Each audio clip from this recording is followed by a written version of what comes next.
الحمدللہ اللہ سبحانہ و تعالیٰ نے آپ پر اپنی رحمت کی اور قرآن مجید کا علم آپ کو عطا کیا، اور اس میں کوئی شک نہیں کہ ہوا خیر مما یجمعون، یہ قرآن مجید ان سب چیزوں سے بہتر ہے جنہیں لوگ سمیٹ رہے ہیں، جمع کر رہے ہیں۔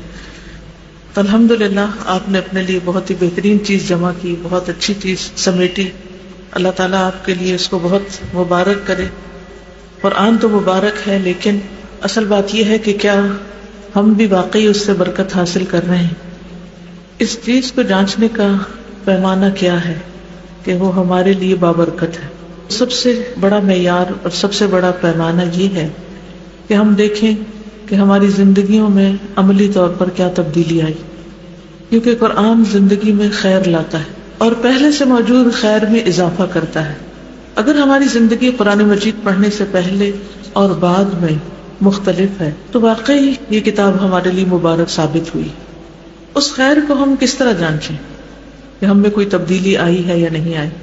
تو اس کو سمپل ورڈز میں یوں دیکھیے کہ ہم اپنے اندر کی حالت کو دیکھیں اور اپنے باہر کے اعمال کو دیکھیں کہ دونوں میں کیا چینج آیا، کیا فرق آیا۔ اندر کی حالت، دل کی حالت، باطنی حالت، ہماری سوچ میں، ہمارے گمان میں، خیالات میں، توجہات میں کیا تبدیلی آئی، انسانوں سے متعلق ہمارے رویے میں کیا تبدیلی آئی، یعنی دل کے رویے ابھی بات کر رہے ہیں۔ لوگوں کے لیے ہم کیا وہی پسند کرتے ہیں جو اپنے لیے؟ لوگوں کے لیے خیر خواہی کا جذبہ کتنا آیا، لوگوں کے لیے ہمدردی کتنی آئی، دوسروں کے لیے محبت اور رسپیکٹ اور عزت، اس میں کتنا اضافہ ہوا ہے۔ اور اسی طرح اللہ سبحانہ وتعالیٰ کے ساتھ ہمارے تعلق، یعنی اس سے محبت میں کتنا اضافہ ہوا ہے، رسول اللہ صلی اللہ علیہ وسلم کے ساتھ محبت میں کتنا اضافہ ہوا ہے، قرآن کی محبت میں کتنا اضافہ ہوا ہے، کہیں ہم نے اس کو بوجھ سمجھ کر تو نہیں پڑھا۔ پھر اسی طرح یہ کہ اللہ سبحانہ وتعالیٰ کے ساتھ جو ہمارا تعلق ہے، اس کا تقوی، خشیت، انابت، توکل، یقین، رجا، یعنی امید، یعنی ان سب کیفیات میں کیا فرق آیا ہے۔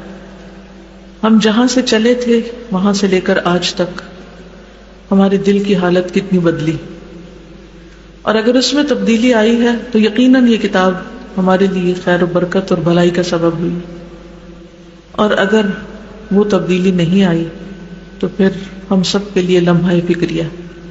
ظاہری رویوں کا جہاں تک تعلق ہے اس میں بھی ہم دیکھ سکتے ہیں کہ اللہ سبحانہ وتعالیٰ کے ساتھ ہمارا تعلق اور بندوں کے ساتھ ہمارا تعلق، اللہ تعالیٰ کے حقوق کی ادائیگی، بندوں کے حقوق کی ادائیگی، اس میں کیا تبدیلی آئی ہے، کیا فرق آیا ہے۔ جہاں تک اللہ تعالیٰ کی عبادت کا تعلق ہے تو اس میں سے سب سے پہلی چیز نماز ہے۔ ہماری نمازوں میں کیا بہتری آئی، اس کے خشوع و خضوع میں کتنا اضافہ ہوا ہے، وقت پر پڑھنے کا اور صحیح طریقے پر پڑھنے کا طریقہ ہم نے کتنا سیکھا اور اس پر عمل کیا۔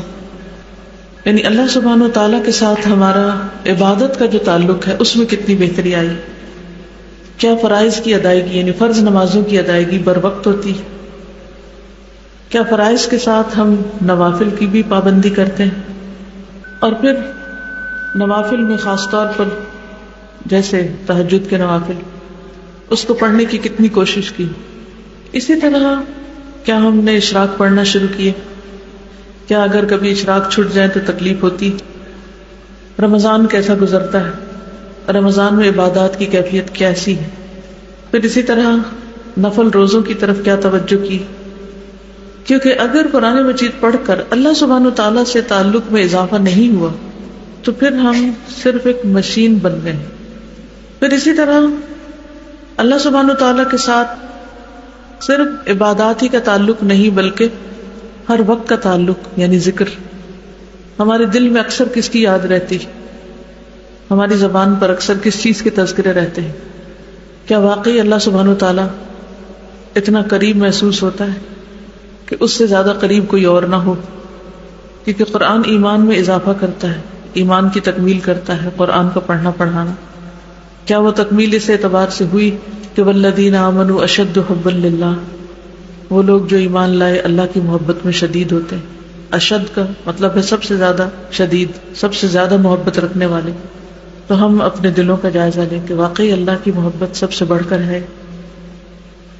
پھر اسی طرح بندوں کے ساتھ ہمارا تعلق، والدین کے ساتھ ہمارے سلوک میں کیا تبدیلی آئی، ان کے ساتھ حسن سلوک میں کیا اضافہ ہوا ہے، اگر زندہ ہیں تو ان کے ساتھ کیا معاملہ ہے، اگر فوت ہو چکے ہیں تو ان کے لیے ہم نے کیا کچھ کیا، ان کے صدقہ جاریہ کے لیے اور ان کی بخشش کی دعائیں، اور ان کے لیے کتنے مہربان ثابت ہوئے کہ ان کے لیے واقعی صدقہ جاریہ بن جائے۔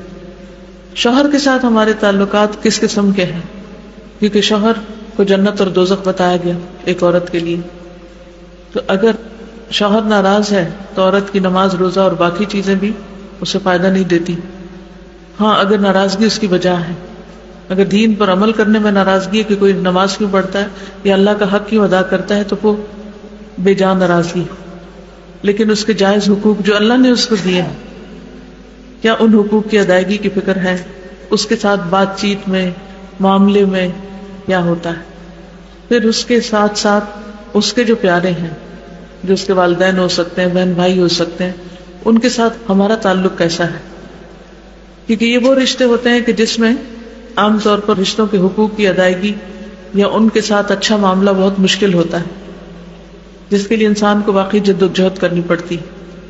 کیا اس میں کوئی تبدیلی آئی؟ اپنے ہمسایوں اور نیبرز کے ساتھ ہمارے تعلقات کیسے ہوئے، اپنے ہی بچوں کے ساتھ ہمارے رویے کیسے ہیں، کیا ان کو بھی ہم دین کی طرف لائیں، کیا ان کے دلوں میں بھی دین کی محبت ڈالنے کی فکر ہم سب کو ہوئی۔ تو حقیقت یہ ہے کہ قرآن کا نور ایسا ہے کہ جو انسان کے اپنے دل سے لے کر اس کے ظاہر اور اس کے آس پاس کے سارے ماحول کو منور کرتا ہے، اور قرآن کی برکتیں ایسی ہیں کہ وہ صرف پڑھنے والے پر ہی نہیں اترتی، وہ اس کے آس پاس جتنے بھی اس سے متعلق لوگ ہوتے ہیں ان سب پر بھی اتر رہی ہوتی ہے، کیونکہ ایسے شخص سے پھر ہر ایک کو فیض پہنچ رہا ہوتا ہے۔ تو آج کا دن خوشی کا بھی ہے، آج کا دن اپنے حساب اور محاسبے کا بھی ہے، اور آج کا دن آئندہ کے لیے اس قرآن مجید کے ساتھ کس قسم کا تعلق رکھنا ہے، اور اس سے کیسے اپنی راتوں کو آباد کرنا ہے، اور کیسے اپنے دنوں کو اس کی روشنی سے منور کرنا ہے، یہ ہم سب کی سوچنے کی ضرورت۔ ایک حدیث آپ کے ساتھ شیئر کرنا چاہوں گی، اور وہ حدیث ہے امام نووی کی الاربعون النوویہ سے، حدیث نمبر 13۔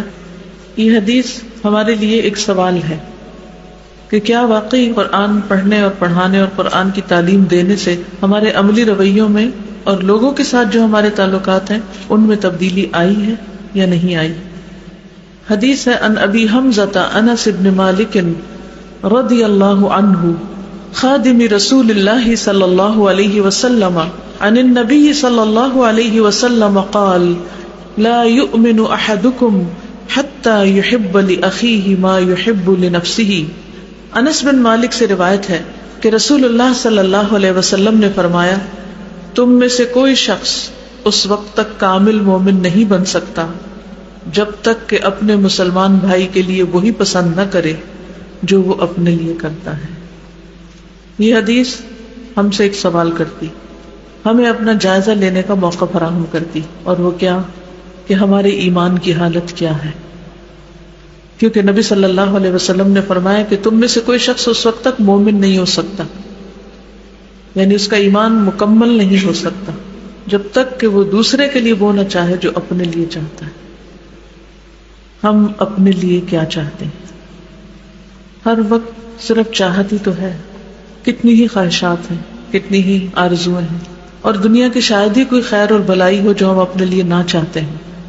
تو ہمارا ایمان ہم سے تقاضا کرتا ہے کہ ہم اسے دوسروں کے لیے بھی چاہیں، خواہ وہ دنیا کی بھلائی ہے، خواہ وہ دین کی بھلائی، خواہ وہ آخرت کی بھلائی۔ تو ہمیں اپنا جائزہ لینا ہے کہ واقعی ہم مومن ہیں۔ آئیے اس حدیث کو ایک بار سنتے ہیں۔ کمال الایمان عن ابی حمزة انس بن مالک رضی اللہ عنہ خادم رسول اللہ صلی اللہ علیہ وسلم عن النبي صلى الله عليه وسلم قال لا يؤمن أحدكم حتى يحب لأخيه ما يحب لنفسه۔ پہلی بات فرمائی کہ لا يؤمن أحدكم، تم میں سے کوئی مومن نہیں ہو سکتا۔ مراد اس سے یہ ہے کہ کسی کا ایمان کامل نہیں ہو سکتا، اس کا یہ مطلب نہیں کہ وہ شخص جو دوسرے کے لیے وہ پسند نہیں کرتا وہ کافر ہو جاتا ہے یا مومن نہیں رہتا. ایسا شخص اسلام سے خارج نہیں ہوتا، اس کو مرتد نہیں سمجھا جائے گا کہ کسی وقت اگر کسی نے اپنے اور دوسرے میں فرق کر لیا تو وہ مسلمان ہی نہ رہا، اس کے اوپر ایسا کوئی فتویٰ نہیں لگایا جائے گا. تو یہاں پھر اس بات کی تعویل کی جائے گی. یاد رکھیے کہ ہر تعویل غلط نہیں ہوتی. تعویل سے مراد اس بات کی تفصیل بھی ہوتی ہے اگر اس کی دلیل موجود ہو. تو جیسے ہم جانتے ہیں کہ دو ٹرمز ہیں، ایک ایمان ہے ایک اسلام ہے. تو یہاں پر ایمان کی بات کی گئی کیونکہ ایمان کا درجہ اسلام سے بھی بڑا ہے، کہ ایک شخص کا ایمان اس وقت تک مکمل نہیں ہو سکتا، یعنی وہ مسلمان رہے گا لیکن ایمان کا لطف نہیں پا سکتا، ایمان کی بلندی کو نہیں پہنچ سکتا جب تک کہ وہ دوسروں کے لیے وہ نہ چاہے جو وہ اپنے لیے چاہتا ہے. دوسروں کے لیے وہ چاہنا جو اپنے لیے چاہا جائے. وہ کس طرح؟ وہ اس طرح کہ جیسا کہ نبی صلی اللہ علیہ وسلم نے ایک اور حدیث میں بھی فرمایا، حضرت ابو ہریرہ نے آپ صلی اللہ علیہ وسلم سے روایت کی تھی کہ آپ نے فرمایا، اے ابو ہریرہ متقی بن جاؤ تو سب لوگوں سے زیادہ عبادت گزار ہو جاؤ گے.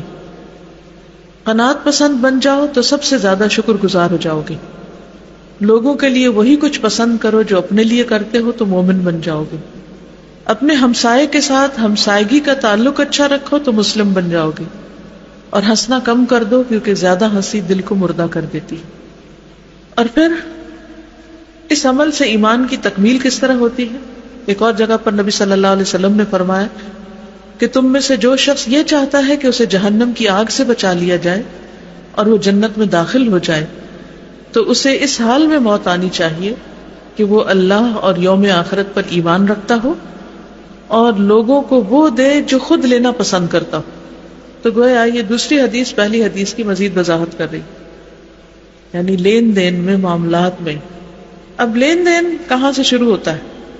ایک ہمارا لین دین گھر والوں کے ساتھ ہوتا ہے اور ایک لین دین ہمسایوں کے ساتھ ہوتا ہے، پھر رشتہ داروں کے ساتھ ہوتا ہے، پھر عام لوگوں کے ساتھ ہوتا ہے. اس لین دین میں ہم کیا کیا لینا دینا کرتے ہیں؟ گھر کے اندر کیا لینا دینا ہوتا ہے؟ کوئی بتائے گا آپ میں سے؟ گھر والوں کے ساتھ ہم کیا لینا دینا کرتے ہیں؟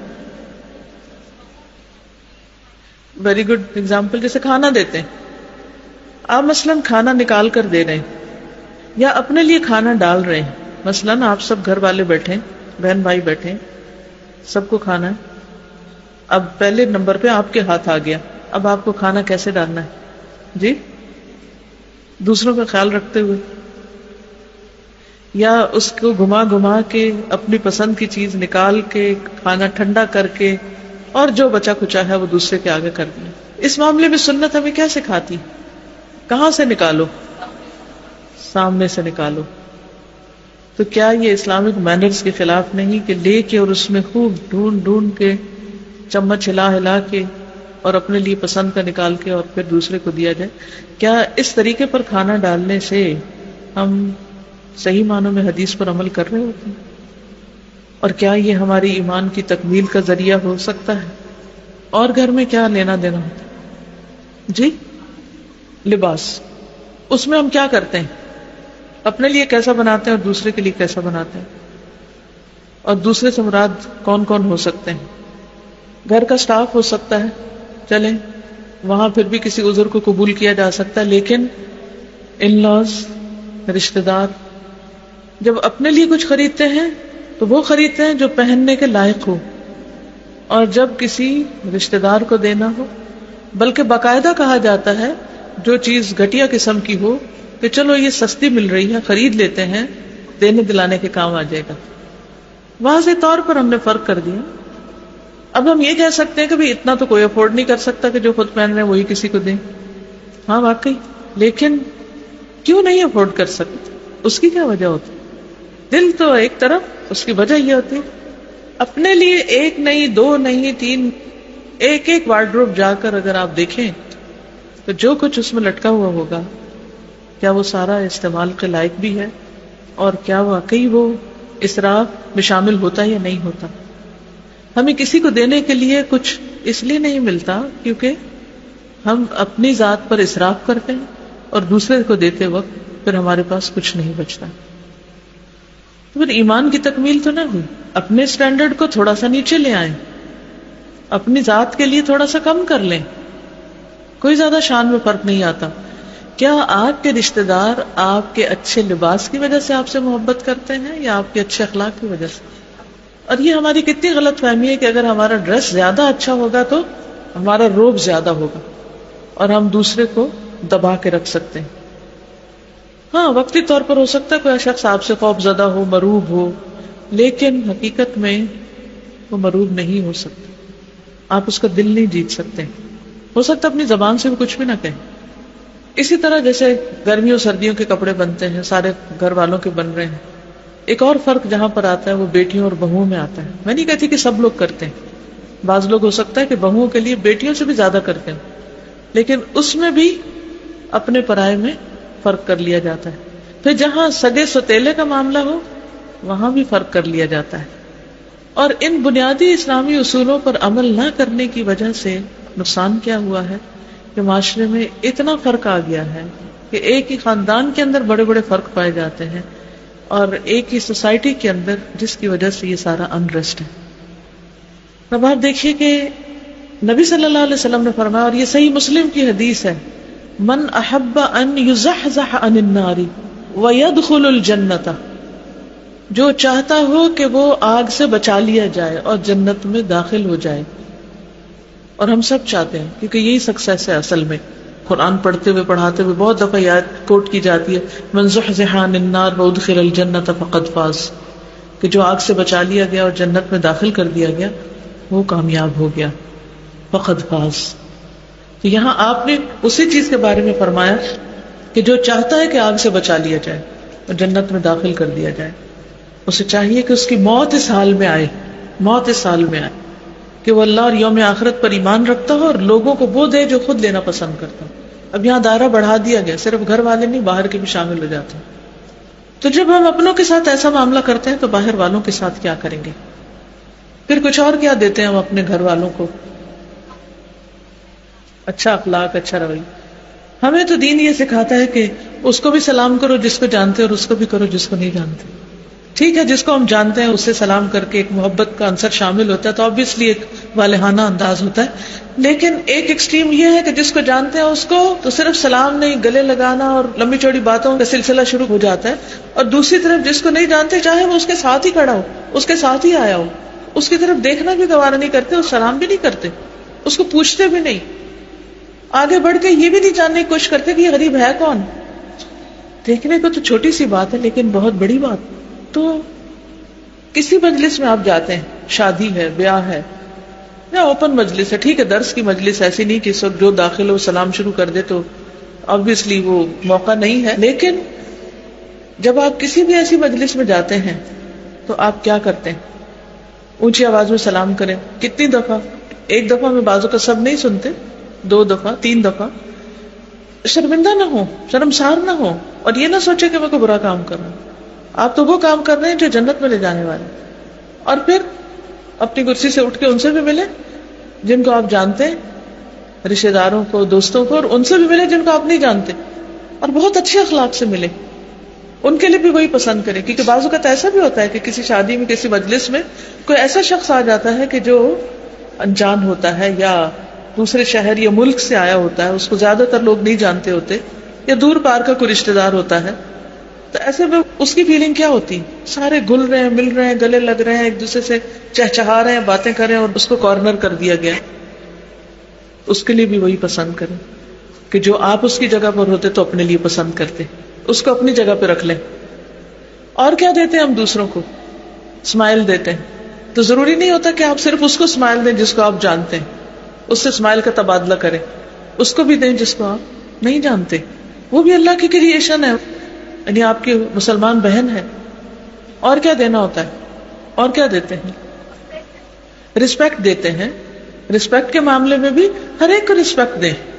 ٹھیک ہے کچھ عمر میں ہم سے بڑے ہوتے ہیں, کوئی علم میں بڑا ہوتا ہے, obviously ان کا حق زیادہ ہوتا ہے, لیکن اس کا یہ مطلب نہیں کہ جو اپنے سے کسی درجے میں چھوٹا ہے اس کو کوئی رسپیکٹ ہی نہ دیں, اس کو ٹوٹلی اگنور کر دیں.